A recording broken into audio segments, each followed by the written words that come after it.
Welcome to the first lecture of teaching lessons, which is Bloom's taxonomy.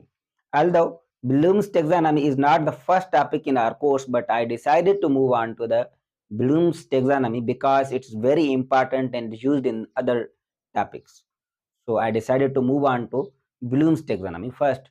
Today we will be covering what is Bloom's taxonomy, why we use Bloom's taxonomy, and the important CRQs from Bloom's taxonomy. So सबका पहले पाणींदा से the Bloom's taxonomy आहे छा? It is classification of levels of thinking. यानी जेका blooms टेक्सानॉमी आहे उहा दर्जा बंदी आहे, यानी दर्जा ठहियल आहिनि जेका सोचण जी लेवल जा आहिनि, यानी केरु जेको सोचे थो उनजी उहा लेवल कहिड़ी आहे। ऐं पढ़ण जी लेवल बि चई सघूं था पाण, उनजे या सम्झण जी लेवल जा जेका आहिनि उहे हिकिड़ी क़िस्म जा दर्जा ठहियल आहिनि, जंहिंखे पाण चवंदा आहियूं दर्जा बंदी। जीअं टेक्सानॉमी जेको लफ़्ज़ आहे न उहो पंहिंजो तव्हां पढ़ियो हूंदो, what is taxonomy, study of classification of living things, bio में। हिते बि बस सेम शइ आहे, ही क्लासिफिकेशन आहे बट लेवल्स ऑफ थिंकिंग जी रेदर देन पंहिंजे जेका लिविंग थिंग्स आहिनि उन्हनि जी। सो ब्लूम्स टेक्सानॉमी ब्लूम ॾिनी, बेंजामिन ब्लूम नालो आहे, 1956 में, ऐं इहा जेका आहे लेटर रिवाइज्ड थी वई। मतिलबु जेका पाण पढ़ंदासीं हाणे ब्लूम्स टेक्सानॉमी उहा 1956 वारी न आहे, हिन में कुझु तब्दीलियूं आयूं आहिनि। उहे तब्दीलियूं बि तव्हांखे ॿुधाईंदासीं कहिड़ियूं आयूं आहिनि, पर इहा ॻाल्हि यादि रखणी आहे त बेंजामिन ब्लूम 1956 में जेका आहिनि उहे ब्लूम्स टेक्सानॉमी ॾिनी। हाणे ब्लूम्स टेक्सानॉमी जो मक़सदु छा आहे त थिंकिंग जी जेका लेवल्स हूंदियूं आहिनि, कहिड़ियूं लेवल्स हूंदियूं आहिनि उहो पाण सम्झंदासीं। मां जेको आहे पिरामिड ठाहियो आहे ब्लूम्स टेक्सानॉमी जो। हाणे सभ खां पहिरीं जेका लेवल हूंदी आहे उहा रिमेंबर हूंदी आहे। मिसाल जे तौर ते हिकिड़ो उस्ताद टॉपिक पढ़ाए थो, व्हाट इज़ वेट, और पंहिंजो जेको आहे पाण टॉपिक पढ़ाए थो, व्हाट इज़ मास, फिजिक्स में मिसाल तौर पे मास ऐं वेट जे बारे में पढ़ाए थो। हाणे हिकिड़ो उस्ताद तव्हांखे मास ऐं वेट जे बारे में पढ़ाए थो ऐं शागिर्द उहो जी जेका डेफिनेशन जीअं उस्ताद लिखाई आहे हुनखे यादि करे छॾींदा, रिमेंबरिंग। सो इहा पहिरीं जेका स्टेप आहे छाजी, पंहिंजी ब्लूम्स टेक्सानॉमी जी। यानी जेका शागिर्द आहिनि शुरू में बिल्कुलु इते ई हूंदा आहिनि, हिन लेवल ते हूंदा आहिनि, सिर्फ़ु जेको उनखे ॿुधायो वेंदो आहे उनखे यादि कंदा आहिनि। ऐं जॾहिं उहे उनखे यादि कंदा आहिनि त उहा हिनजी लेवल ई थी वई। पर जॾहिं उनखे उहे सम्झणु शुरू कंदा आहिनि, जंहिंमहिल पाण चवंदा आहियूं रटो न हणो, सम्झो, ऐं जॾहिं उनखे उहे सम्झणु शुरू कंदा आहिनि ऐं उहा शइ पढ़ी करे कंहिं ॿिए खे सम्झाए सघनि था, त उहा उन्हनि जी जेका लेवल थी वेंदी उहा इंक्रीज़ थी वेंदी अंडरस्टैंड में। हाणे साॻी शइ आहे, मास ऐं वेट उन्हनि खे यादि त आहे पर कंहिंखे सम्झाए नथा सघनि, त उहा असांजी किथे अची वेंदी, रिमेंबरिंग लेवल में अची वेंदी। पर जॾहिं उनखे सम्झी विया आहिनि, पंहिंजे लफ़्ज़नि में बयानु करे ॿियनि खे सम्झाए सघनि था, उहा पंहिंजी जेका ब्लूम्स जी सेकंड लेवल थी वेंदी, अंडरस्टैंडिंग। यानी उहे ओन वर्ड्स में कंहिंखे सम्झाए सघनि था, ओन वर्ड्स, पंहिंजा वर्ड्स इस्तेमालु कंदे करे। यानी उन्हनि खे रटे हणण जी हाणे वधीक ज़रूरत न आहे, उहे सम्झी विया आहिनि उन शइ खे। मास ऐं वेट खे अगरि केरु सम्झी वञे, पंहिंजे लफ़्ज़नि में तव्हांखे सम्झाए सघे, त यानी उहो हिन लेवल ते आहे। उनखां पोइ application level, apply. Application level जो मतिलबु छा हूंदो आहे त उहो जेको मास जो फार्मूलो आहे या जेका पंहिंजो वेट जो फार्मूलो आहे उहो इस्तेमालु कंदे उहो को प्रॉब्लम हल करे, उनखे अप्लाई करे, जेका शइ उन पढ़ी आहे उनखे रियल लाइफ में अप्लाई करे सघे, उनखे पाण चवंदा आहियूं एप्लीकेशन लेवल अप्लाई। हाणे पहिरियों स्टेप जेको थियो असांजो उहो थियो रिमेंबर, ॿियों स्टेप थियो अंडरस्टैंड, टियों स्टेप थियो अप्लाई। अप्लाई करणु मीन्स उहो जेका पढ़ियो आहे क्लास में या जेको असां सम्झो आहे उनखे अप्लाई करणु, उनखे पंहिंजी रियल लाइफ में या कंहिं रियल प्रॉब्लम में जेको आहे उनखे यूज़ करे उहो प्रॉब्लम सॉल्व करणु। हाणे मिसाल जे तौर पे असांखे ख़बर आहे वेट बराबरि हूंदो आहे mg जे, ऐं अगरि तव्हांखे मास मिलियल हुजे ऐं ग्रेविटी बि मिलियल हुजे, तव्हांखे केरु चए हाणे वेट मालूम करे ॾेखारियो, ऐं अगरि तव्हां हिन फार्मूले जो इस्तेमालु कंदे वेट मालूम करे ॾेखारियो था, त यानी तव्हां जेका आहे उहा टी लेवल ते पहुची आयो, अप्लाई करण वारी लेवल ते। हुनखां पोइ हूंदो आहे एनालाइज़। एनालाइज़ में छा थींदो आहे, जेका डेटा असांखे अवेलेबल हूंदी आहे उनखे असां वरी गौर सां ॾिसंदा आहियूं, उन्हनि में डिफरेंस असां ॾिसंदा आहियूं, कहिड़ियूं कहिड़ियूं शयूं आहिनि, उन पंहिंजा चार्ट्स जेका ठाहे सघूं असां, मतिलबु उनमें डिफरेंशिएट करे सघूं, फ़र्क़ु करे सघूं, डेटा खे असां जेको आहे गौर सां ॾिसूं था। मिसाल जे तौर पे मास ऐं वेट में असांखे फ़र्क़ु मालूम करणो आहे, त मास छा आहे, वेट छा आहे, हिन में फ़र्क़ु छा आहे। हाणे मतिलबु सिर्फ़ु असां एप्लीकेशन लेवल ते न आहियूं, हाणे असां सम्झी विया आहियूं बिल्कुलु डिटेल में उनखे, असां उन में फ़र्क़ु बि करे सघूं था। त हाणे असांजी जेका लेवल अची वई उहा कहिड़ी अची वई, एनालाइज़ वारी लेवल अची वई। हाणे एनालाइज़ वारी लेवल्स में असां चार्ट्स ठाहींदा आहियूं, शयुनि खे डिफरेंट मेथड्स सां असां जेको आहे पेश करे सघूं था, ऐं प्लस में असां शयुनि में डिफरेंशिएट करे सघूं था, यानी असांजी लेवल जेका आहे उहा एप्लीकेशन लेवल खां बि इंक्रीज़ थी वई। उनखां पोइ एवेल्युएट। एवेल्युएट मीन्स असां जजमेंट ॾेई सघूं, कंहिं बि शइ खे पढ़ी करे उनजे बारे में असां का जजमेंट ॾेसूं, को सवाल करे उनजो जवाबु ॾेई सघूं। मिसाल जे तौर ते केरु मूंखां पुछे त इंसान जो वज़न जेको आहे उहो धरती ते वधारो हूंदो या चंड ते। त मां छा चवंदुमि त धरती ते इंसान जो वेट वधारो हूंदो।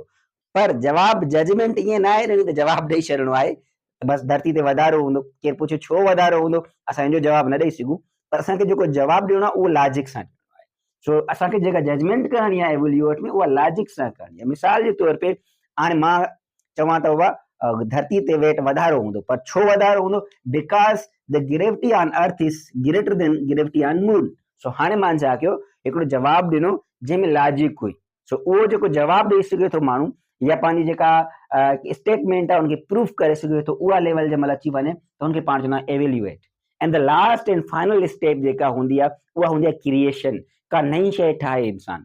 मिसाल जे तौर ते मां हीउ तव्हांजे लाइ वीडियो ठाहियो आहे जेको आहे हीउ सॼो बोर्ड जेको आहे उहो डिफरेंट तरीक़नि सां कोशिशि कई आहे सजाए करे तव्हांखे सम्झायां, इहा क्रिएशन आहे। या जेको आहे को पाण हिनमें अगरि पाण पंहिंजे टॉपिक ते अचूं मास ऐं वेट खे, त इनखे डिफरेंशिएट करण लाइ को चार्ट ठाहे अचे शागिर्द, या उनखे डिफरेंशिएट करण लाइ को प्रैक्टिकल परफॉर्म करे ॾेखारे नओं जेको आहे चाइल्ड पंहिंजे जेको आहे दिमाग़ सां, उहा क्रिएटिविटी जेका लेवल अची वेंदी आहे उहा मोस्ट जेका आहे एडवांस्ड लेवल आहे क्रिएट।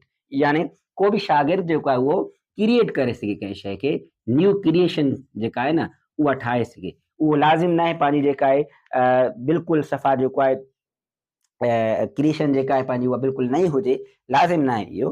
कंहिं ॿिए जी क्रिएटिविटी खे यूज़ करे करे बि का नई शइ ठाहे सघिजे थी, यानी उन मां असां जेको आहे इंस्पायर थी सघूं था। सो हीअ जेको आहे न 6 आहिनि पंहिंजी बिलीव्स टेक्सोनॉमी जूं जेका आहिनि लेवल्स। लेवल्स कहिड़ियूं आहिनि? Remember, understand, apply, analyse, evaluate, create. So remember में असांखे सिर्फ़ु रटो हणणो हूंदो आहे, बसि एतिरो ई असां सम्झंदा आहियूं जेको उहो अची वेंदो आहे। उनखां पोइ सम्झणु, यानी असां ॻाल्हि उहा सम्झी विया आहियूं, पंहिंजे लफ़्ज़नि में कंहिं ॿिए खे सम्झाए सघूं था। हाणे इहा अंडरस्टैंडिंग लेवल आहे, लेवल 2 आहे। लेवल 3 असां जेको सम्झी विया आहियूं हुनजे ज़रिए असां प्रॉब्लम सॉल्व करे सघूं था, असांजी लेवल 3 अची वई। उनखां पोइ लेवल 4 एनालाइज़, यानी जेको असां सम्झी विया आहियूं उन्हनि में हाणे डिफरेंशिएट बि करे सघूं था, चार्ट्स जे ज़रिए असां ॿियनि खे सम्झाए सघूं था त डिफरेंशिएट कहिड़ा कहिड़ा आहिनि। हुनखां पोइ एवेल्यूएट, असां जेको सम्झी विया आहियूं हुनजे बेस ते असां जजमेंट ॾेई सघूं था। कोई जेको असांखे सवाल पुछे उनजी वजह ॿुधाए करे असां जेको आहे जजमेंट ॾेई सघूं था। ऐं हिन में लॉजिक ज़रूरी आहे, बिना लॉजिक जे अगरि असां जजमेंट ॾींदासीं उहा असांजी हिते न ईंदी, उहा एवेल्यूएट लेवल में न ईंदी, उहा असांजी जेका आहे अलॻि शइ थी वेंदी। उनखां पोइ लास्ट स्टेट क्रिएट, यानी असां का शइ क्रिएट करे सघूं। मां जी मिसाल में तव्हांखे को ॿार चार्ट ठाहे अचे, को एक्सपेरिमेंट करे ॾेखारे, का नई शइ करे ॾेखारे, उहा असांजी क्रिएशन लेवल आहे। ऐं हीअ जेका लेवल आहे उहा सभ खां वधीक इंपॉर्टेंट लेवल हूंदी आहे। सो इहा आहे ब्लूम्स टेक्सोनॉमी, यानी इंसान जेको बि आहे उहो जेको आहे उहो उनजी जेका थिंकिंग लेवल आहे उहा डिफरेंट स्टेजिस में विरहायल हूंदी आहे। ऐं उस्ताद जो कमु छा हूंदो आहे, जेको बि शागिर्द आहे उनखे हिन लेवल खां खणी करे हिन लेवल ते पहुचाए। सो अचो पाण इहो सम्झंदासीं हाणे ब्लूम्स टेक्सोनॉमी जा फ़ाइदा कहिड़ा कहिड़ा आहिनि, वाई ब्लूम्स टेक्सोनॉमी, असां छो ब्लूम्स टेक्सोनॉमी खे इस्तेमालु कयूं, छा छा करे सघूं था। हाणे ब्लूम्स टेक्सोनॉमी जे ज़रिए असां इम्प्रूव थिंकिंग स्किल्स, असांखे ख़बर न आहे को शागिर्द केतिरो सोचे थो, अगरि असां हिन शइ खे ॾिसंदासीं त उहो कहिड़ी लेवल ते बीठो आहे त पोइ असां उनजी जेका आहे थिंकिंग खे बहितर करे सघूं था। उन सां गॾोगॾु हेल्प्स इन लेसन प्लेनिंग, अगरि असांखे शागिर्द जी लेवल खां पढ़ाए त उन हिसाब सां असां लेसन खे प्लेन कंदासीं, उनजी लेवल खे अपग्रेड कंदासीं। मिसाल जे तौर ते तव्हां पंहिंजा बुक ॾिसो, जेका बुक्स हूंदा आहिनि पंहिंजा 9th मैट्रिक जा, उहे बिल्कुलु ब्लूम्स टेक्सोनॉमी जी जेका आहे न आइडिया मां वरितल आहिनि। तव्हां ॾिसंदो पहिरियों थ्योरी, पोइ तव्हांखे हुनजे बारे में कुझु पॉइंट्सूं, पोइ तव्हांखे हिकिड़ो उनमें फार्मूलो मिलंदो और लास्ट में पाण खे प्रॉब्लम सॉल्व करवाईंदा आहिनि। जे अगरि इजाज़त मिलंदी आहे उन्हनि खे प्रैक्टिकल वग़ैरह उनमें थी सघे थो त असांखे उहो चई छॾींदा आहिनि भाई हिन में है प्रैक्टिकल कयो, सभु असांखे प्रैक्टिकल मिलंदो आहे लास्ट में। सो असांजी जेका लेसन प्लानिंग आहे उहा असांजी बिल्कुलु हिन ते ठहियल हूंदी आहे बुक्स में। उस्ताद खे बि खपे त हिन शयुनि जो जेको आहे यूज़ कंदे पंहिंजी जेका आहे उहा लेसन प्लान करे, जीअं शागिर्द जेको आहे बहितर तरीक़े सां सम्झी सघे शयुनि खे। उनखां पोइ हूंदो आहे बेटर क्वेश्चन पेपर डिज़ाइन। हा, क्वेश्चन पेपर डिज़ाइन करण बि जेको आहे हिकिड़ो आर्ट आहे। क्वेश्चन पेपर ईअं डिज़ाइन न आहे करिणो रटाई, माना जेको बि रटो हणी अचे उहो जेको आहे सवाल करे वञे हल, ऐं पोइ असांखे ॻाल्हि सम्झ में न अचे त कहिड़ो शागिर्द जेको आहे उनजी लेवल ऑफ थिंकिंग वधीक आहे या फलाणे शागिर्द जी जेका लेवल ऑफ थिंकिंग आहे उहा केतिरी आहे। सो क्वेश्चन पेपर असां अहिड़ो डिज़ाइन कयूं जो असांखे ख़बर पवे त न बाबा हीअ जेका आहे लेवल ऑफ थिंकिंग ते जेका आहे ख़बर पवे ॿार जी, जेको क्वेश्चन पेपर सॉल्व करे उन हिसाब जा असांजा सवाल हुजनि। सो इहो शइ डिपेंड करे थी। प्लस में इम्प्रूव क्लासरूम टीचिंग, उस्ताद जेको पढ़ाए थो हुनजी अगरि उनखे ब्लूम्स टेक्सोनॉमी जी ॼाण आहे त उनजी जेका क्लासरूम जी टीचिंग आहे, मेथड्स आहिनि उहे इंक्रीज़ थी वेंदा, बहितर थी वेंदा, इम्प्रूव थी वेंदा। मिसाल जे तौर ते उस्ताद आहे पढ़ाए तो उनके ब्लूम्स टेक्सोनॉमी जी ख़बर ना आहे, अची करे बोर्ड ते बीह रहे थो, सॼो टॉपिक पढ़ाए वञे थो। पर जे अगरि हिकिड़ो उस्ताद आहे, उनखे ब्लूम्स टेक्सोनॉमी जी ख़बर आहे, उहो अचे थो, पहिरें ॿारनि खे जज करे थो, सवाल पुछे थो, उन सां फ्रैंक थिए थो, उन्हनि खां पुछे थो त बाबा तव्हांखे हिन टॉपिक जे बारे में छा छा ख़बर आहे, पोइ उन्हनि खे सम्झाए थो, पहिरें उन्हनि खे उहो सिर्फ़ु डेफिनेशन ॿुधाए थो, बाद में उन्हनि खे सम्झाइण जी कोशिशि करे थो पंहिंजे लफ़्ज़नि में त इहा डेफिनेशन छा चई रही आहे, उन खां पोइ उन्हनि खे फार्मूलो ॿुधाए थो, उनखे अप्लाई करवाए थो त बाबा हिन मां पाण सवाल हीअं हल करे सघूं था, बाद में इवेल्यूएट कंदो आहे उस्ताद उहो। सो उहो के तरीक़ेकार सां हलंदो आहे, ईअं न हूंदो जो डायरेक्ट उहो पाण उन्हनि खे सम्झाइण शुरू थी वञे बिना डेफिनेशन जे, या डायरेक्ट उन्हनि खां फार्मूलो हल करणु शुरू करे वञे, या बिना कंहिं शइ तरीक़े जो जेको उहो सिर्फ़ु और सिर्फ़ु टॉपिक लिखी वञे बोर्ड ते, उहो जेको आहे ज़ाहिर आहे हिकु इम्प्रूवमेंट शागिर्दनि में घटि ईंदी, बजाए जो ब्लूम्स टेक्सोनॉमी जो इस्तेमालु कंदे करे उस्ताद पढ़ाए थो त उनजी टीचिंग बि इम्प्रूव थींदी ऐं शागिर्दनि खे बि डिटेल में सम्झ में ईंदो। उन खां पोइ आहे डेवलप रियल लाइफ स्किल्स, जेका शागिर्द आहिनि उन्हनि खे जेको रियल लाइफ में पंहिंजा प्रॉब्लम्स हूंदा आहिनि उहे हल करण जी सघ मिलंदी आहे। कीअं ॾिसो बाबा, हिते हिकिड़ो रिमेंबर शयूं यादि करणियूं आहिनि, उन खां पोइ सम्झणियूं आहिनि, पोइ अप्लाई करणो, पोइ एनालाइज़ करणो। हाणे एनालाइज़िंग जेका शइ आहे न, शयुनि में फ़र्क़ु करणु या शयुनि खे जेको आहे उहो सम्झणु डिटेल में, उन्हनि जी जेका आहे हिकु हिकु शइ खे गौर सां ॾिसणु, उनमें गौर करणु, इहा शइ जेका आहे रियल लाइफ प्रॉब्लम खे सॉल्व करण में तमामु वरी मदद ॾींदी आहे। ऐं प्लस में एवेल्यूएट करणु, जजमेंट सही तरह ॾेई सघनि लॉजिक सां, रियल लाइफ में इहा अॼुकल्ह तमामु माण्हुनि में घटि पाई वेंदी आहे, छो जो कंहिं बि शइ खे पाण जज करे करे जवाबु न ॾेई सघंदा आहियूं सही तरीक़े सां, लॉजिकली स्पेसिफिकली पाण चवंदा आहियूं हिन जी IQ घटि आहे, छाजे करे, छो जो उहो ब्लूम्स टेक्सोनॉमी ते नाहे पढ़ियो, इन जे करे। ऐं हेल्प्स इन स्टूडेंट असेसमेंट, जेको स्टूडेंट पेपर ॾियनि था हुनजो पेपर उस्ताद असिस करे सघे थो, अगरि ब्लूम्स टेक्सोनॉमी ते हुन पेपर क्वेश्चन जेको आहे पैटर्न ठाहियो आहे त उहो असिस करे करे इहा शइ ॾिसी सघे थो त कंहिं शागिर्द जी केतिरी लेवल आहे। सो इहो हुयो ब्लूम्स टेक्सोनॉमी जा फ़ाइदा। ब्लूम्स टेक्सोनॉमी खे पाण हिकु चकर वरी रिपीट करे करे लास्ट में मां तव्हांखे न हिकु नई शइ ॿुधायां थो, remember, understanding, apply, analyse, evaluate, create. So हाणे 6 असांजा जेका आहिनि स्टेप्स आहिनि ब्लूम्स टेक्सोनॉमी जा, पर ज़ाहिर आहे हीअ जल्दी में यादि त कोन बि ईंदा, सो हिन जो कोई शॉर्टकट ॿुधायां तव्हांखे मां। सभिनि जो पहिरियों अखर खणो, RUAAEC, रूएक। सो इनखे तव्हां यादि करे छॾो, तव्हांखे ब्लूम्स टेक्सोनॉमी यादि थी वेंदी, RUAAEC।